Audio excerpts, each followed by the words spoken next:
Hello, YouTubers. I've had some questions lately, mostly offline in other workshops and stuff that I've done about piano sounds and how to get the most out of a piano sample library. And recently, I acquired the Ravenscroft 275. I got it a couple months ago, but I haven't had a chance to integrate it into my setup yet, simply because, number one, I didn't know it. I have not played it.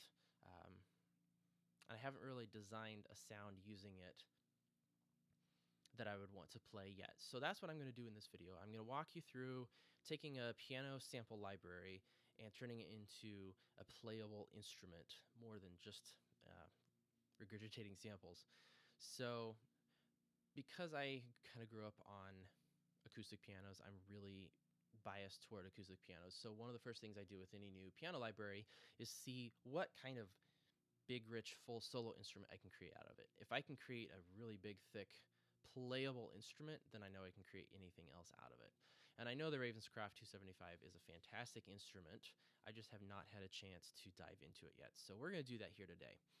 I'm also going to see if I can do this with mostly Slate Digital plugins. I'm a huge Slate Digital fan, but we might throw a few others in there as we get going. So let's just see where this takes us, and let's just get started. I'm going to drop in the UVI workstation and then load up the Ravenscroft 275.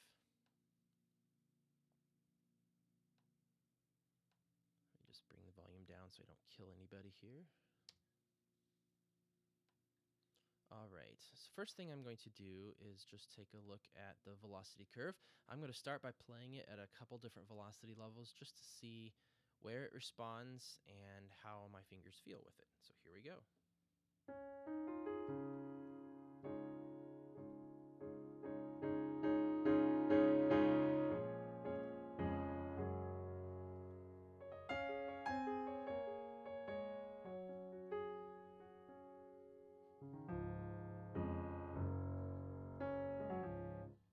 Sounds very good, sounds very rich and full, but I can tell it's jumping up that velocity curve fairly quickly. So this is one of the things that I do on most piano libraries is I always bend that curve down a bit so that it hangs out in the lower velocity levels a little bit longer. So let's hear that here.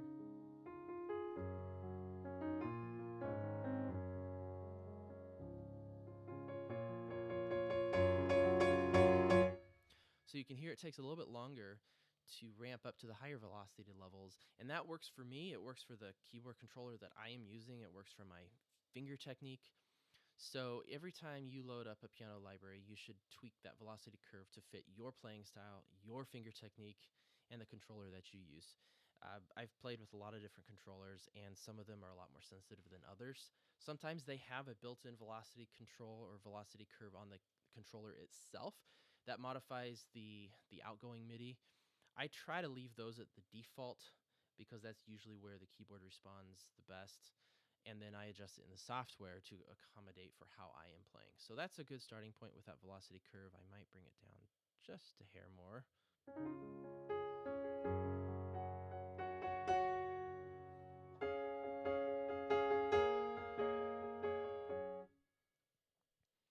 All right, so let's flip over and look at the preferences here.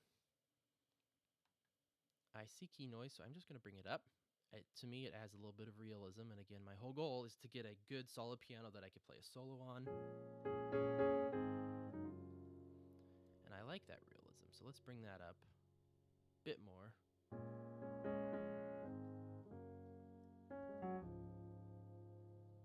I'm going to leave the default mic arrangement for now because I like it. I think it's really good.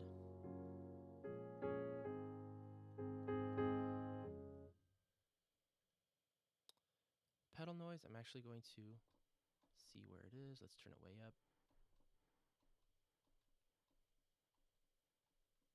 I usually like bringing it down just a hair because I usually apply some sort of compression later on in the chain, and that compression can often bring up the very soft parts. So sometimes that pedal noise becomes way too much later. So I usually start by bringing it down. I'm also going to leave all reverb inside the plugin turned off.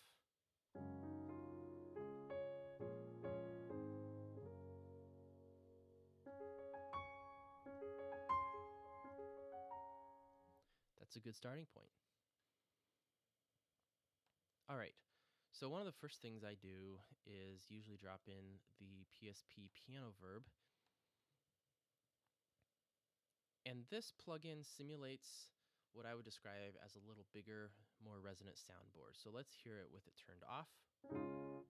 Now let's turn it on. You can hear it's just a little bit thicker, a little deeper. Sounds like there's more resonance on that soundboard. I'm going to turn the damping up just a bit. I don't want it carrying on quite as much. It's a little more muted and held back there. I'm also going to bring the detune up a bit. I usually like to have a bit of chorus or modulation in a reverb tail just to help it sound a little bit more realistic. So I'm going to bring the mix down a bit because we just want a little bit here. Just a little bit of depth. All right, let's bypass it here. Turn it on.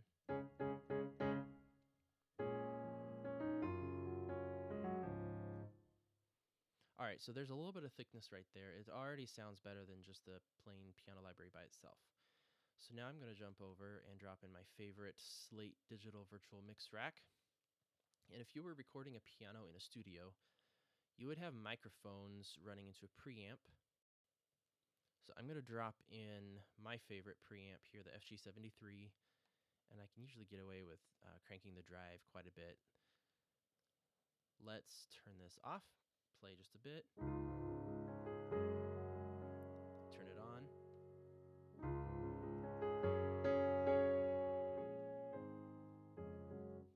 It adds a little bit of life, a little bit of breath.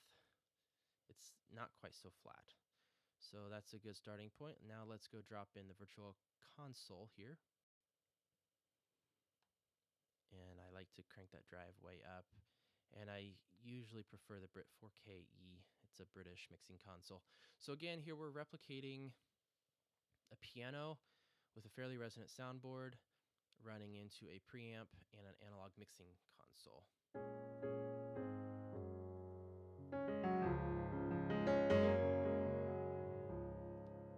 So let's disable the mix rack. Turn it on.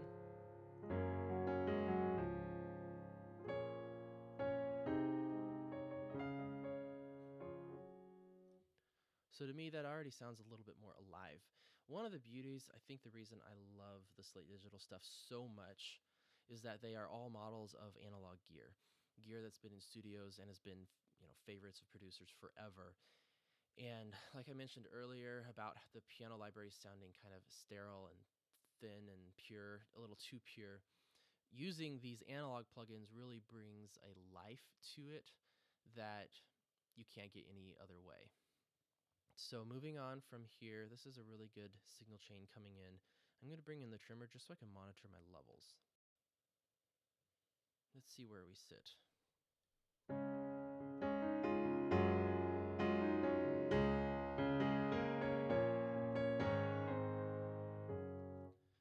Well, we've got good levels there.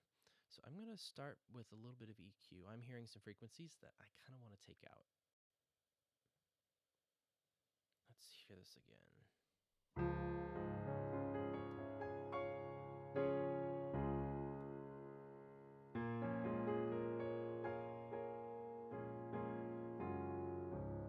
It sounds very mid-range, heavy to me.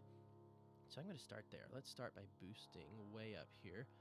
And let's just find some of those annoying frequencies.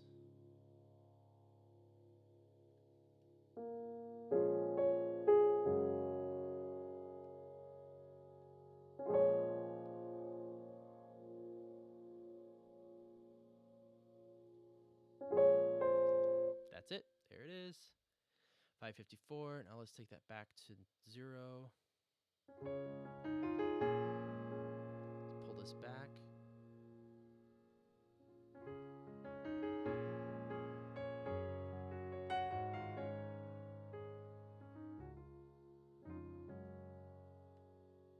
All right, I hope you can hear that. I hope you've got a good set of in-ears or headphones. So let me turn off this EQ. Turn it on.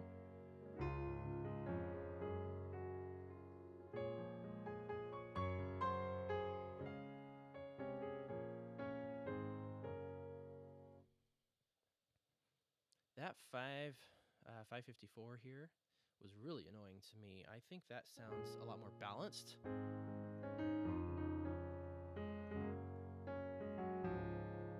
I think the low end could use a little bit of a boost. Let's see what we've got. Let's just start about 100. Yeah, I can hear that. I don't know if that's where I want to go.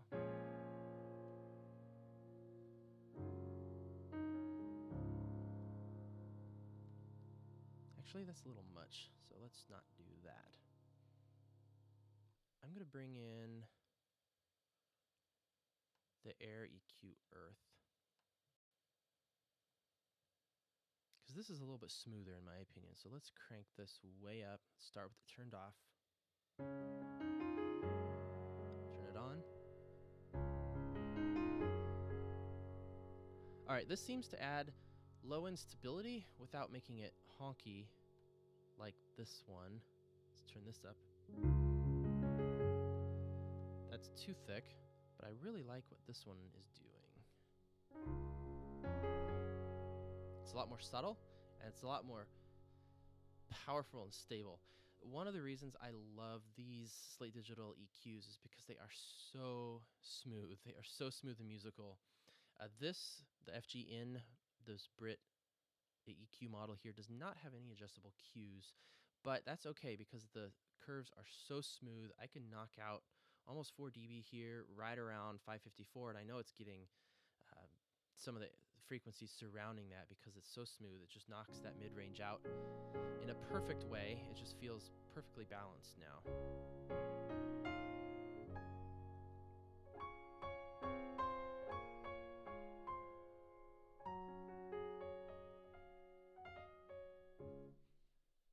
Let's see what we can do with the Air EQ. Let's see if it adds anything or not. So let's start by turning it way up. Yep, that made it sound tinny. Let's pull it out, pull it back. Turn it off.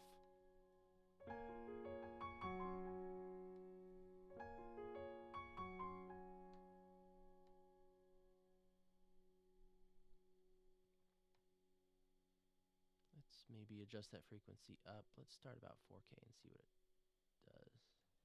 Let's turn this off.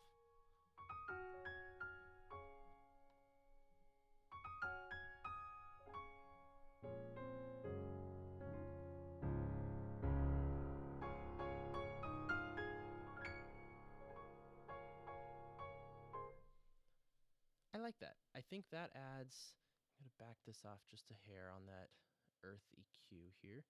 But to me, that adds a little bit of stability and breath into the piano.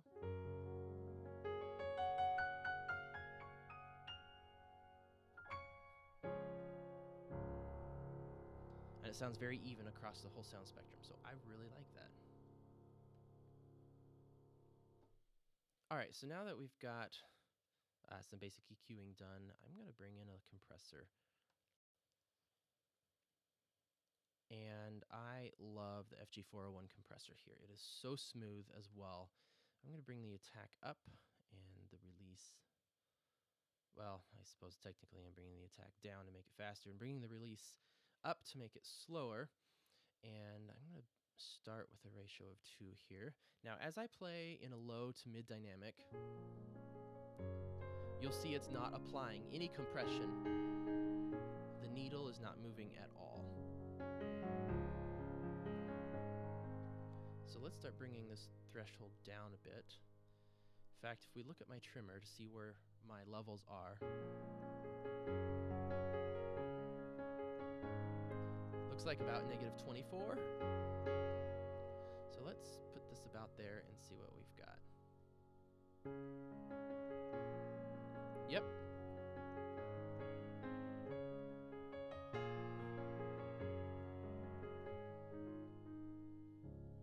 All right, so if I play at a very low dynamic, you can see it's just barely touching that compressor. But as I dig in, it is compressing at a very smooth musical way. I might bring this up just a bit. Let's bring it up to about 22. Let's see.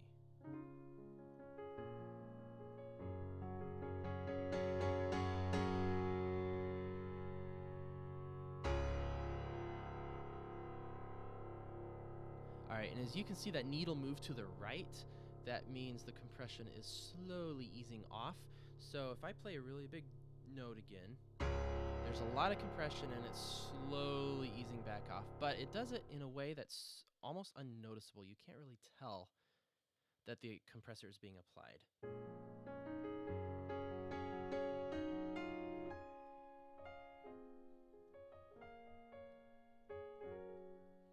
Now, since we are applying compression, we have lost a little bit of gain. You can see that on the meter here as well, so I'm going to bring my makeup gain up a bit. Let's bring it up by 4 and see where we are.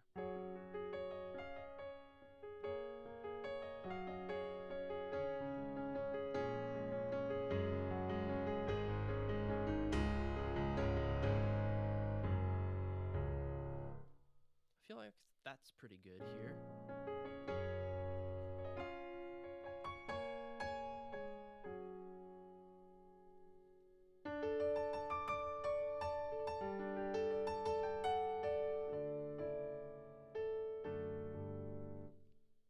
Alright, I like that. Alright, so let's take our really good sounding piano and I'm going to run it through the Slate Digital Verb suite here. Again, my goal for creating a good solid solo piano is to find a good ambient space to put it in. That Psp Piano Verb added a little bit of depth to it as well. So now let's take this instrument and set it in a space. So first I'm going to start with the dry wet mix here at 100% because I want to focus on this reverb tail, and let's design a reverb tail that fits really well, and then we can blend it into our liking here. Let's just see what the default has for us here.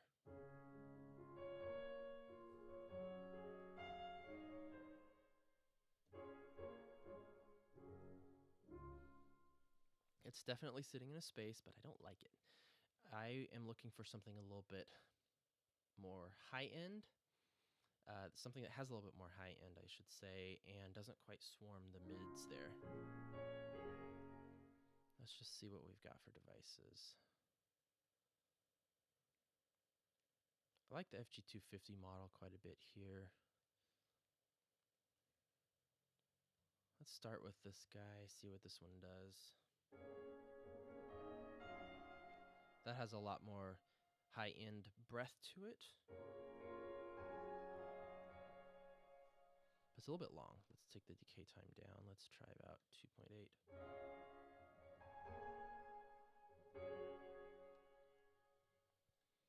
Again, I'm using fairly short notes just so I can hear what that tail is doing.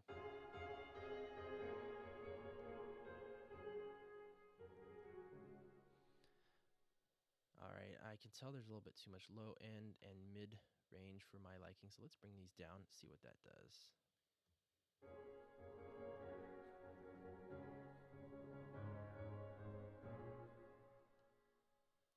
Turn the EQ off.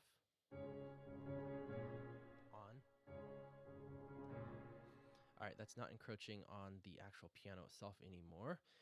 I am also hearing that reverb kind of swarm over my piano attack. So let's bring the pre-delay up so the reverb doesn't kick in until a little bit later. I don't know if you can hear that. Let's bring it down again. My piano attack is getting lost. Let's bring it up. The piano attack is let through a bit, and then the reverb tail starts. So let's start there.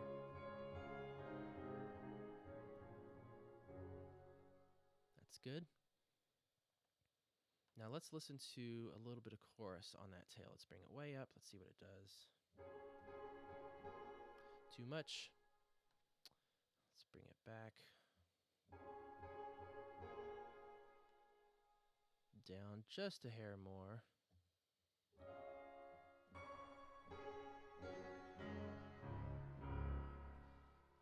Alright, so again, that chorus modulation just adds a little bit of realism to how the tail decays. So let's go with that. And I also feel like it's a little too wide. Let's see what it is at its widest. Definitely, I don't like it. Let's bring it narrower here. Take it all the way down.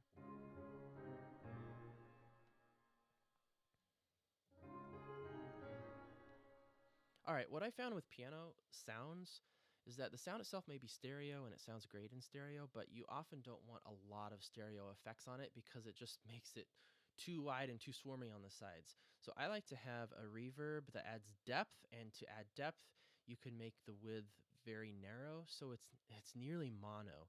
So, you know, if you listen to this here, it's very mono, it's very centered. It adds depth. It feels like it's way behind me. And I like that.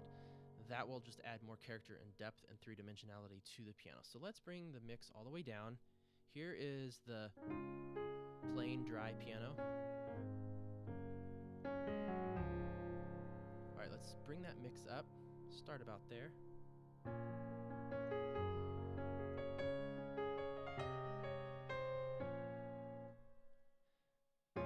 Again, if I do a very short note, you can hear the tail. But if I just play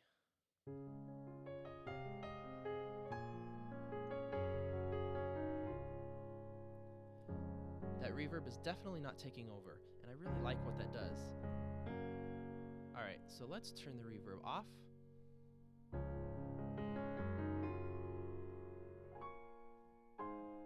Turn it on.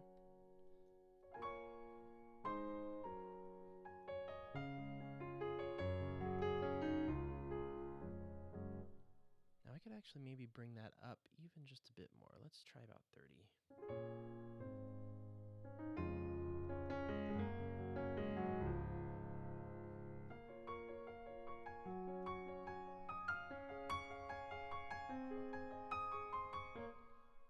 So I can play fairly quickly moving passages, and that reverb is definitely not taking over anything. I think that works really well for setting that piano into a space. So let's see what we've got so far. I'm just going to group those into a rack here so I can turn them off. Here's the raw piano.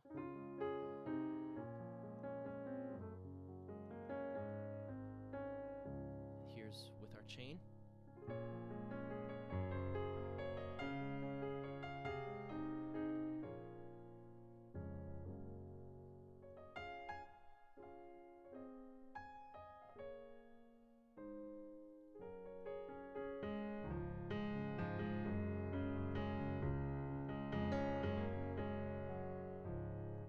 That feels really good to me. All right, I'm going to take it just a bit further, just because we can. If you want to stop here and call this good with Slate Digital, that's fantastic. This is a very playable piano, but I'm going to bring in a little Soundtoys plugin here. Let's drop in an effects rack.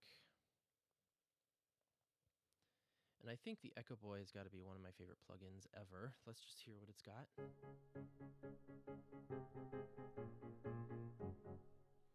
We've got an eighth note delay here. It's currently on a studio tape mode. I'm going to change it to a master tape mode. Let's just see here. Studio tape. Master tape. It's a little thicker. Let's bring up that saturation a bit. Let's see what color we've got. It's a lot more solid.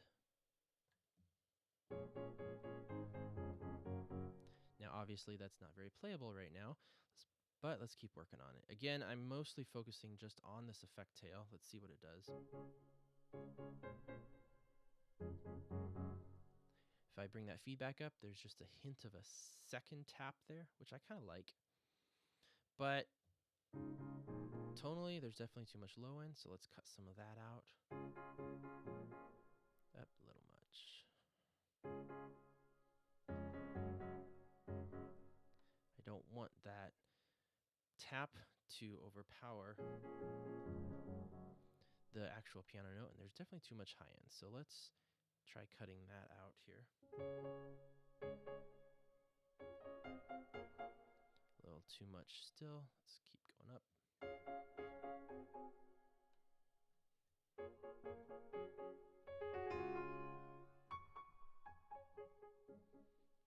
Okay, I'm liking the tone of that. All right, let's bring it back, the mix all the way down. Let's slowly bring it in.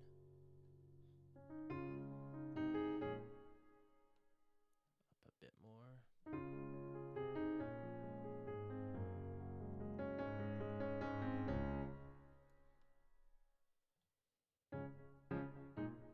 All right, again, if I play very short notes, you can hear that tail just barely there.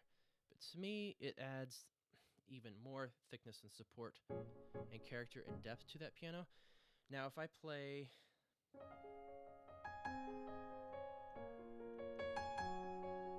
It's almost like a hint of a reverb there, because you're getting just a bare slapback.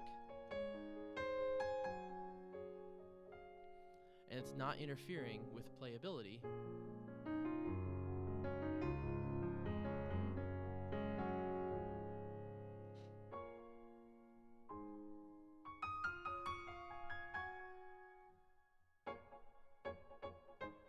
Again, very short notes, you can hear it. But I like that. I think I'm going to keep that. Down just a hair. Okay. And another thing that I'm going to drop on, I know this is applying a delay unit and an amp at the end of the signal chain, but hey, I don't care. It sounds really good. This 1567 mixer amp, it's often used as a preamp, but other people have also used it as kind of a summing amp of running everything at the end of a signal chain through it just to add a little bit more warmth. So let's see what we've got here. Let me turn it off. Here's the sound by itself. Let's turn on the amp.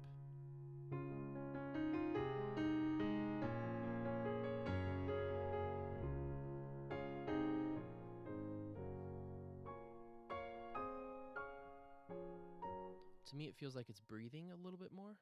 Let's try bringing that bass up just a hair and the treble up.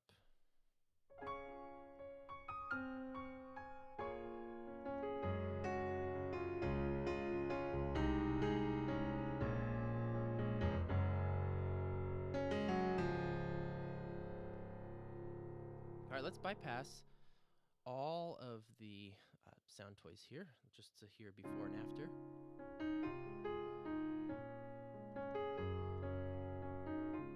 All right, turn it on.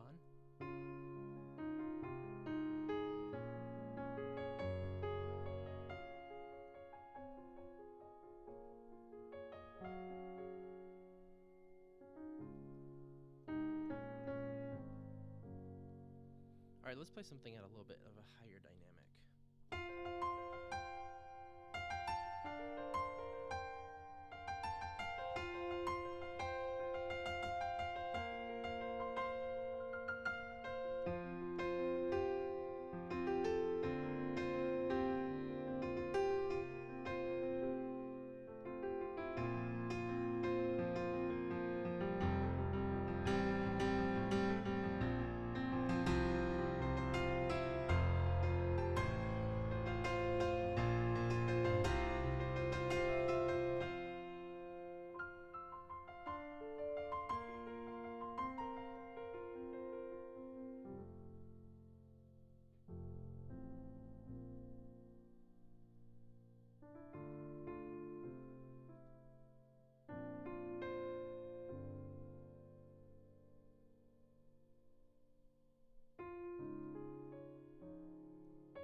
That's a very versatile, very responsive, very alive feeling piano to me, and that's exactly what I'm going for.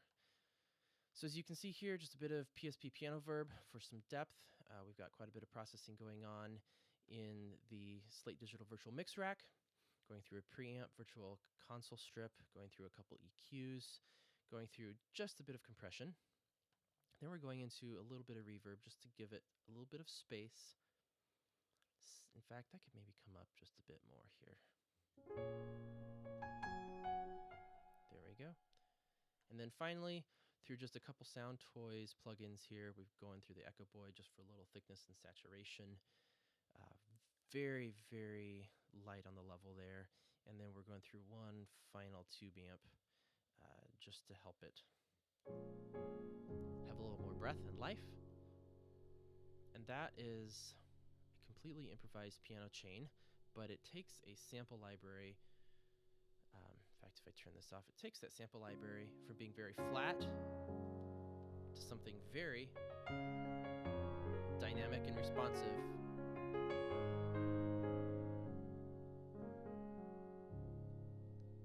And I'd be comfortable playing that anywhere, anytime.